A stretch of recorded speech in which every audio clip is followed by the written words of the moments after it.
and welcome to another episode of Travel, Explore, Celebrate Life, your favorite travel podcast. I'm Neil and I am joined by Sunila as always. We are here from Veena World, and thank you again for tuning in if you're listening to us on Spotify or Apple Podcasts, or if you're watching us on YouTube. Sunila, hi. We're going to talk about something that is no longer within the Indian subcontinent. We are going to fly west of India and we are going to go to something that is often known as among the countries are known as among the happiest countries in the world. They are known for their food, they are known for their work culture. One of the countries is known for its 6-hour work day. One of the countries had at one time the best restaurant in the world. We are going to talk about Scandinavia. But Sunila, what is Scandinavia? That's the biggest question that everyone really asks. So let me ask you that. Welcome to the podcast, but let's start with what is Scandinavia? Hi Neil and hi everybody. It's as always, it's really good to be here, and I love it. I love it that we are west and we are in some of the happiest countries on earth. I mean, it's so happy that I'm really happy to be talking about these places because I was just thinking that if I had to probably move out of India, or if I was not born in India, where would I like to be born and where would I like to live?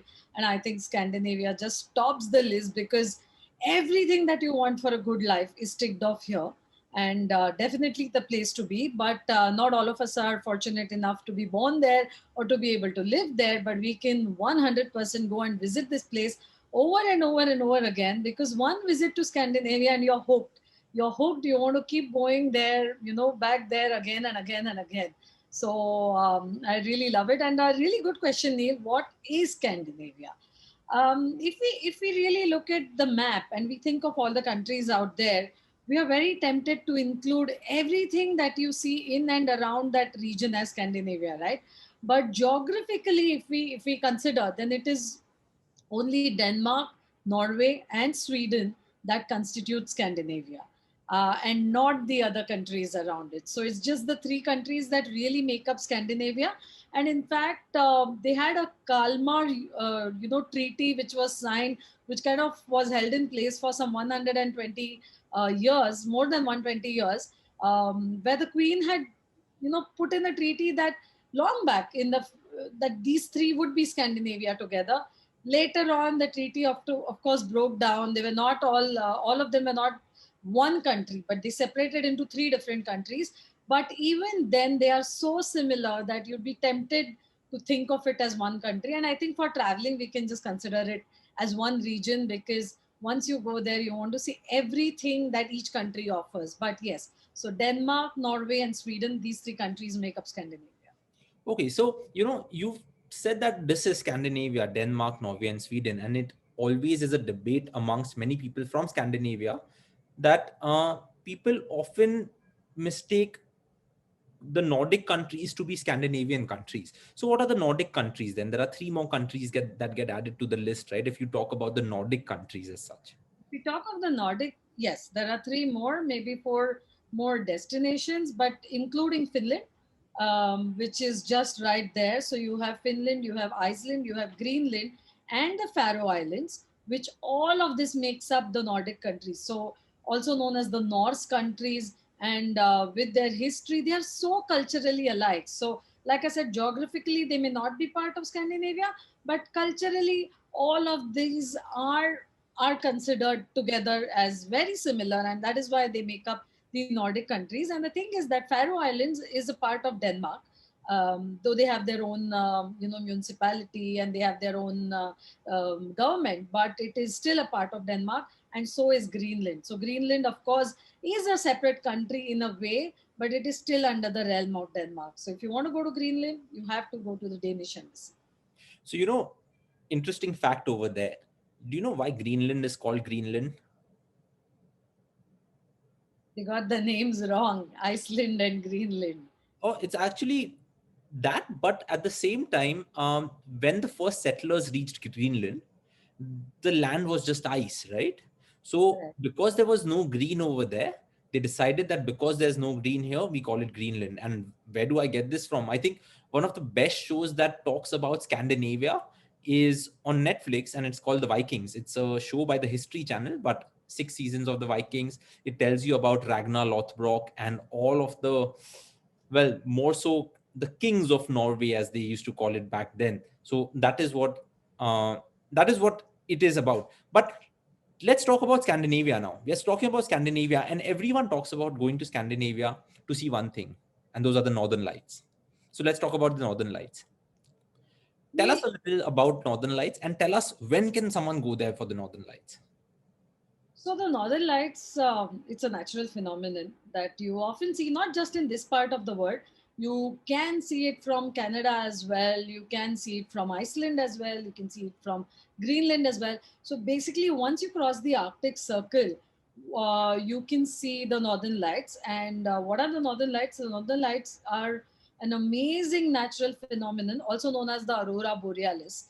And this happens when the solar winds, like the winds that come from the sun, they come and crash with the Earth's magnetic sphere. And then you have this amazing green light in the sky, and often purple as well. And sometimes they've also seen, traces of red and the other colors, but predominantly green in color. And they look like, I think it's something you really have to experience, because it is just unforgettable. So you are standing up there, you're going out in the night. It's cold, and really cold, because you have to see it when the sky is dark, or rather it is seen better when the sky is dark, right? You can't see it when there is too much light. But it's a um, matter of chance, right? That, you can see it, you can't see it. I remember a couple of people that I spoke to. Oh, we were there for 3 days, but we are so unlucky, we didn't get to see it. Completely a matter of chance, because it is nature. And you really, I think, we've seen, in the last 2 years also, that we really cannot order nature to do things as we please. It's not like switching on a light bulb somewhere. And I who knows that better than me, because I've stayed up 3 days in the dark, but this was in Canada. And we used to go out in the night. So basically what you do is you have to go away from light pollution, so you have to go away from the city. And wherever you are, they will take you, they will transport you to a place which is known as one of the best places to see in the surrounding area, where there is no light that will interfere with the Northern Lights. You go there, there would be some resting place, like a little hut or a tent or something would be built. And then you wait, and you wait, and wait, and sometimes you just keep waiting. And I remember this incident because it was really funny. After a long time, we thought we were seeing the Northern Lights. And the guide there said, really, is it up in the sky? And he came to have a look, and he said, oh no, that's coming from the horizon. That is just a truck in the background that is going there. So those weren't really the Northern Lights. But even then, the experience was really nice, because we were toasting marshmallows over bonfire, keeping us warm, having hot chocolate. So it was an amazing moment. But I think there are better chances from Scandinavia for sure, because what happens here is it is developed, and it is really one of the most important things to do there. So definitely there are better chances, and you can have a better chance if you basically just spend more time out there. So cross the Arctic Circle and spend more time in the city. If you're going to go there for 1 or 2 nights, obviously it's not going to be, it's a matter of chance. But if you spend 3 or 4 nights, and if you go between October to March, then you have really better chances. It's not that you cannot really see it. Sometimes people have even seen it earlier, but it has to be dark. The sky has to be dark, it has to be clear, it has to be a good day, and you have to have some luck, and then you're rewarded with some of the most stunning, images in the sky. You are spot on when you say that, if you have more days, the chances increase, right? And I remember the super hardworking product team at Veena World, when they were creating the group products, they came up with an itinerary that ensured that, you travel by bus along the Swedish road routes, and it gives you more chances of seeing the Northern Lights. So instead of having a chance of only having 3 days to see the Northern Lights, what we did was we just increased that 3 days to 7 days. And every tour after that came back saying that, we did not miss the Northern Lights, we actually got to saw them. And that's an amazing thing. Now, That's right, because you know what happens with the itinerary is that the way our team has planned it, that when you're traveling by coach, because the only other way of really going there used to be for a very long time used to be the Hurtigruten cruise, which does the cruise from Tromso. So from Tromso to Kirkenes and back along the coast of Norway. Now, not everybody is really familiar with the cruise, or not everybody likes going on a cruise, because those are not luxury cruises. They are more like expedition cruises. So not everybody can even afford it because it is expensive, and not everybody likes it. So I think this way more people are able to see the northern lights, by road. I would definitely agree with that. And you mentioned a cruise right now. Let's come to the second best thing about Scandinavia, the fjords. Now, which country has the most fjords? And I know, of course, Finland is known as the country of lakes, but the Scandinavian countries are known for their fjords too, right? Yes, Neil. So Finland is the country for lakes, and you how much ever you try, you can't really leave it out of Scandinavia when you're discussing it. So we'll take that liberty, and we'll just spread out to the Nordic countries when we want to, and then we'll come back to the Scandinavian countries. But yes, Finland. In fact, like even one small area in Finland has more than 3,700 lakes in that little tiny, like one state maybe of Finland has. It's just amazing how many lakes are there. Sweden has a lot of canals, so it is in fact sometimes also known as Venice of Scandinavia, because it has so many canals, and it has some of the longest canals, which are like engineering marvels. And then you have Norway, which in some ways I think, especially when it comes to nature and the coastline, I think Norway is one of the most beautiful countries, because this is the place where you will see all the fjords. And the fjords are so special because, what are the fjords? They are something like the backwaters that you see in Kerala, but add to that these really tall mountains. So you have the sea mountains out there, you have thousands of islands, you have an archipelago of islands out there, and then these narrow, inlets of the sea, which are cutting the mountains, and which are just so stunning. So yes, you have all the fjords that you see in Norway. In fact, Geiranger Fjord is one of the UNESCO listed fjords. So the natural beauty here is just something else. Yeah, that's something. And to everyone listening and watching, I think I would suggest that this should definitely be on your bucket list, because if you go to Scandinavia and you don't visit the fjords, you haven't seen Scandinavia. And I would totally agree with what Sunila is saying.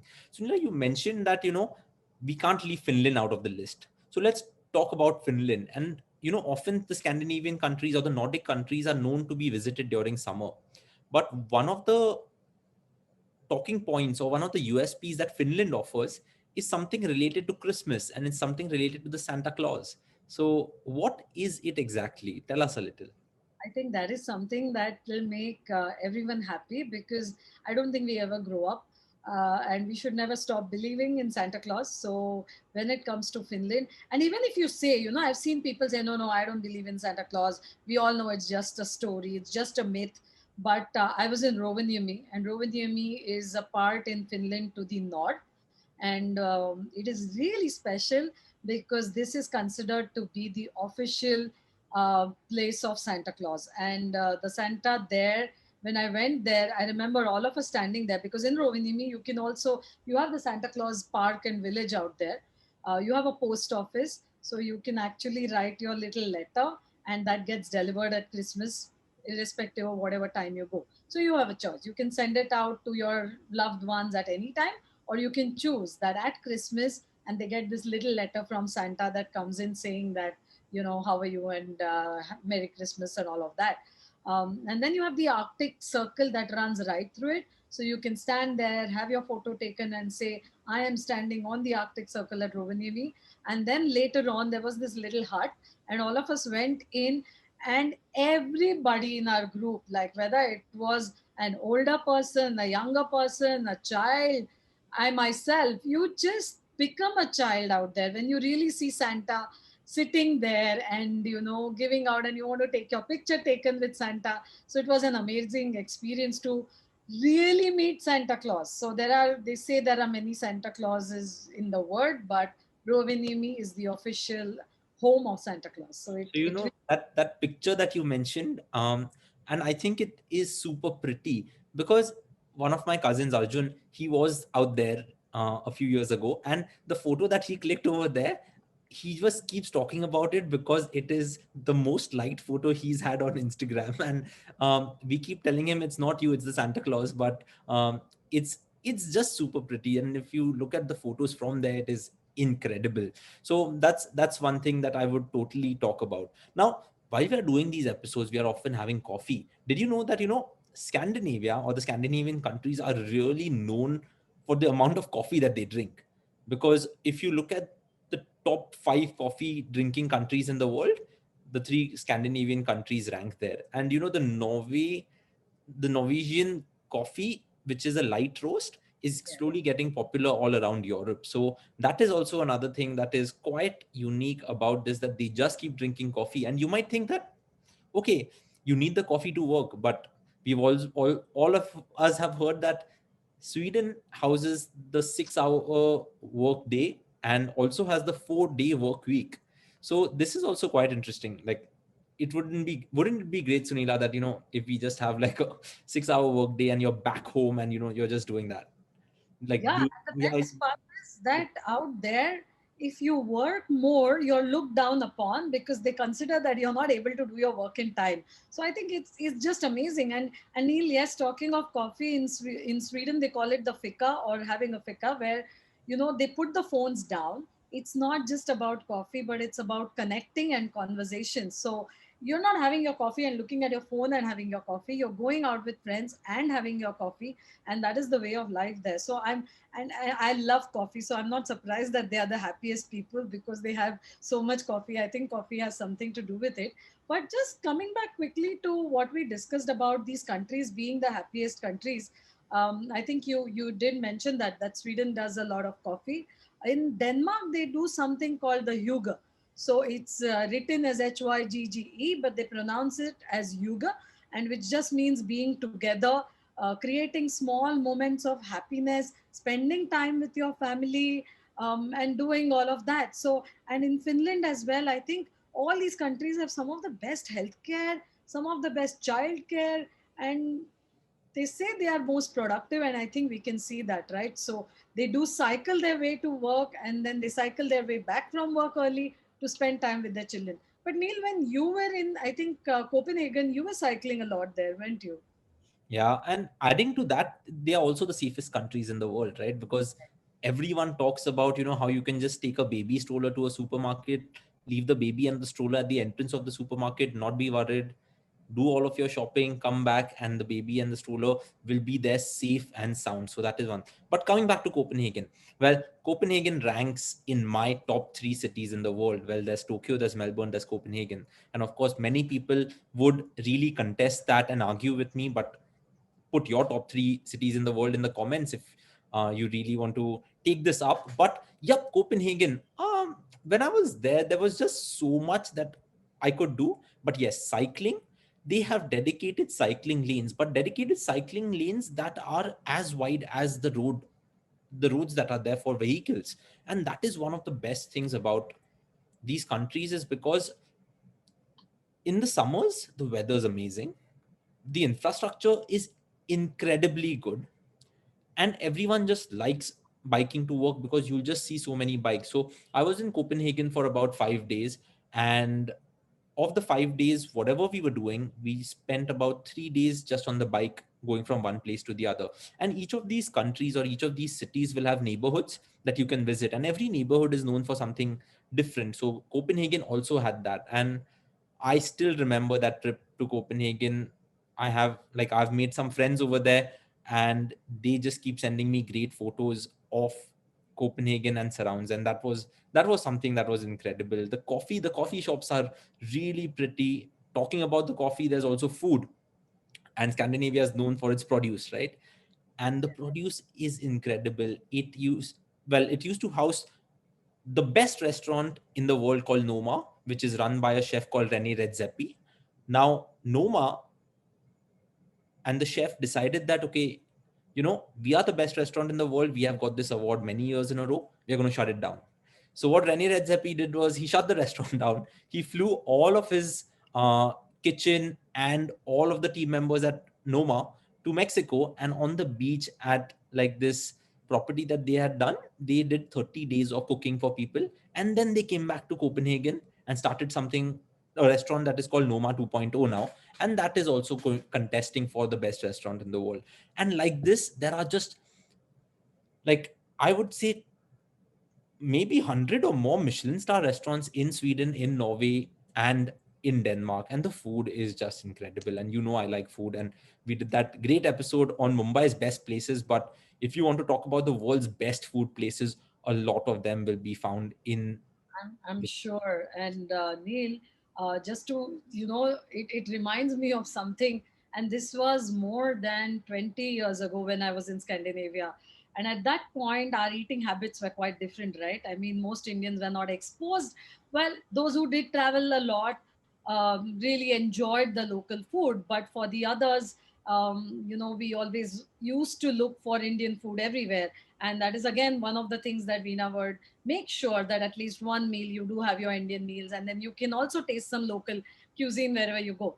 But I remember we were in Oslo, and I had a few. I was managing the tour at that time, so I was the tour manager, and we had some. I think more than 50% of the people with the tour were vegetarian.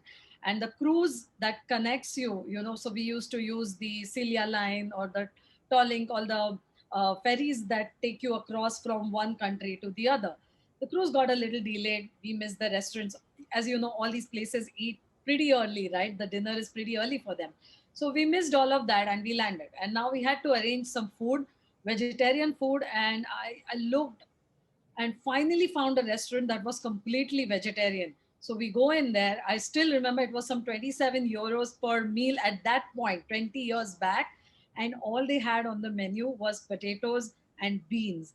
And I said, I really can't do much about it, but it was a really interesting and funny experience. And we ended up sharing a lot of notes about what vegetarian food means. But I think today, everywhere around the world and in Scandinavia as well, you do see a lot of vegetarian food, don't you? Yeah, because most of these countries are like looking at sustainable environmental stuff, right? And that's why vegetarian has become a big thing. Vegan food has become a big thing. So you'll often find vegan cafes.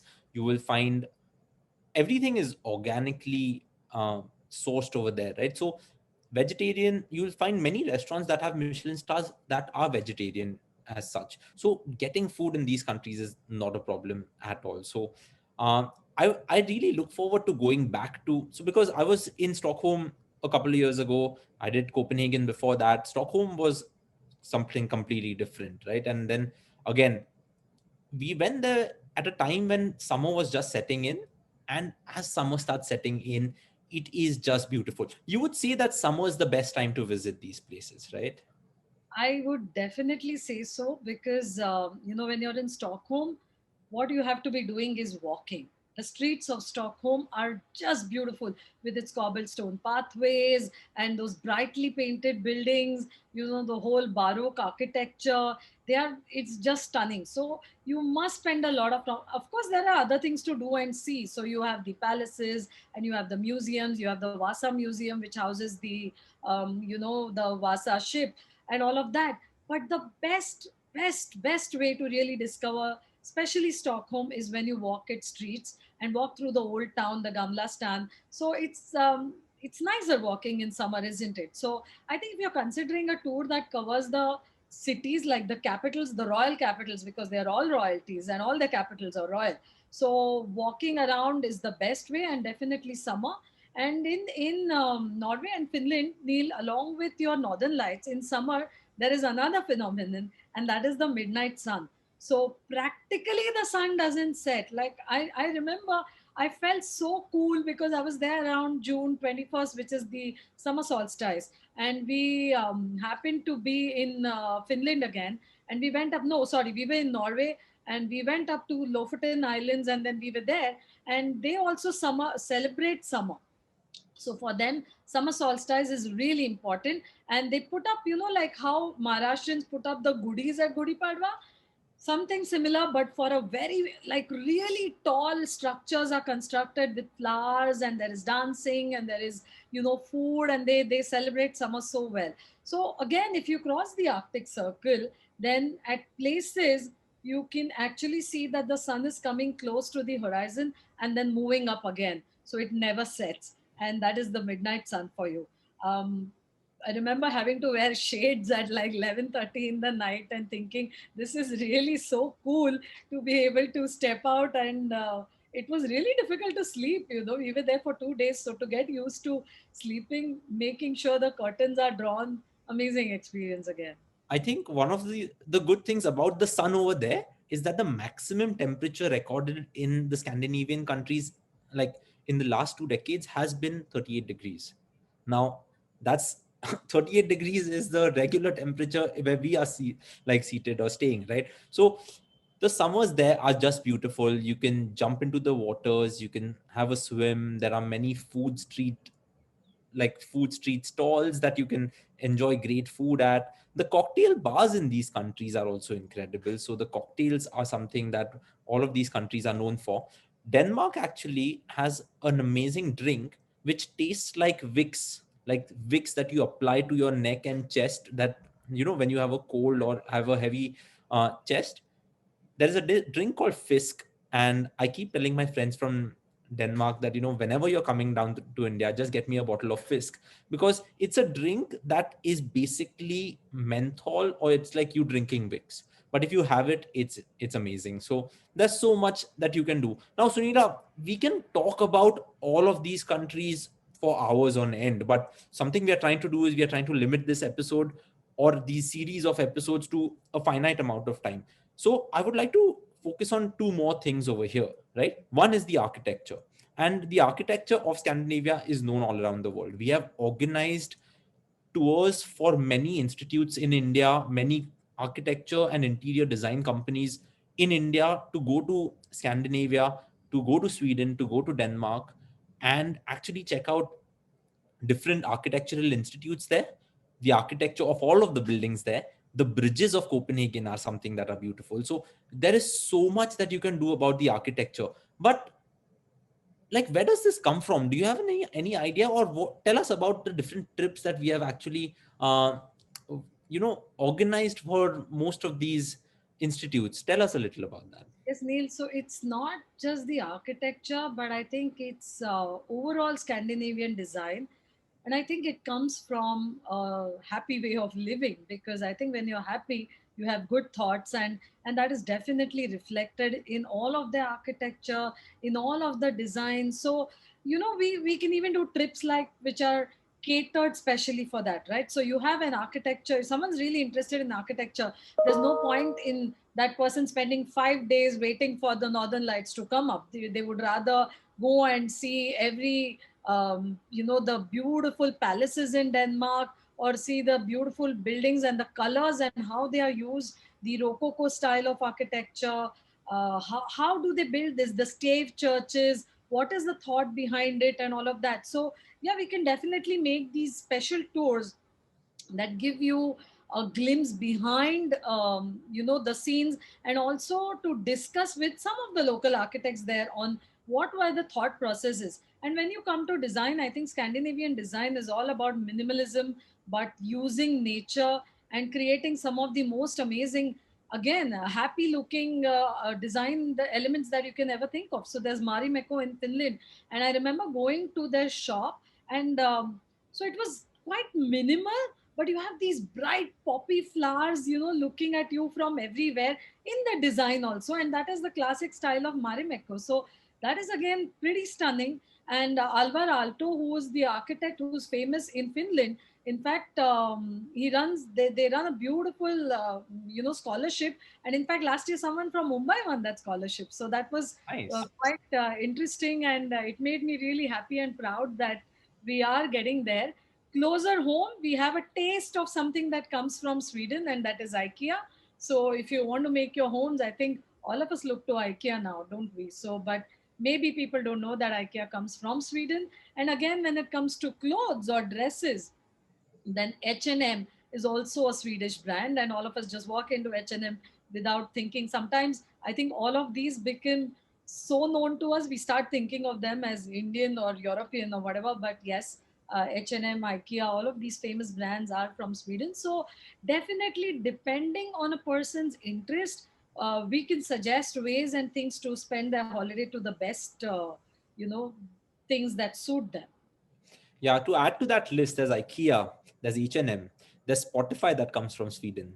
And Lego, the biggest toy brand in the world, originated, or the family that started Lego first started it in Denmark. So that's also another thing. There's a But leg land there now. You can yes, go. there is the Lego land there. Yeah, that is something. And then finally coming to the minimalism that you mentioned, and I think that is seen in the different brands or watch brands that have come up from Scandinavia right now. So that was one thing I wanted to talk about. But to end this episode, I really would like to talk about the work ethic, the culture, and what I have always learned from Scandinavia, right? And we mentioned the 6 hour work days, we've mentioned the 4 day work week, but that comes out of this cultural thing where in Scandinavia they always have this feeling that no one, whatever your post, is bigger than like the others in the community that you are in. So you will see the CEO of a company picking up the coffee mugs in the kitchen of the headquarters of a company,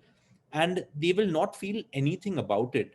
And the whole point, and I think I learned this about, I learn a lot from this about organizing myself, is that that 6 hour work week in many companies is for a reason. It's because they do not promote working until late. They Because they think that in the 6 hours you are going to give your 100% to whatever you're doing, and once you're done with those 6 hours, it's time for your family and loved ones. And one of the things that we also brought in, taking taking a cue from this at Veena World, has been that we operate under this one principle that come to office on time, work during office hours in such a way that you organize yourself, and you finish on time. You finish on time, go back home, spend time with your loved ones, sleep early, and wake up again the next day and do the same thing again. So that is something that I would really like to take from it. And yep, I think you mentioned the happiest countries in the world. I'm just getting happy doing this episode with you, and looking forward to the next time that we visit Scandinavia. Any ending notes, Sunila? I agree to what you're saying 100%, Neil, and I think it comes from the top. So if you see the royal families of Scandinavia, like all the three countries today, they are often known to be going around their usual duties, doing usual stuff. Going to school, gardening, cycling around the city. They are not known to throw their weight around, if I can say it like that.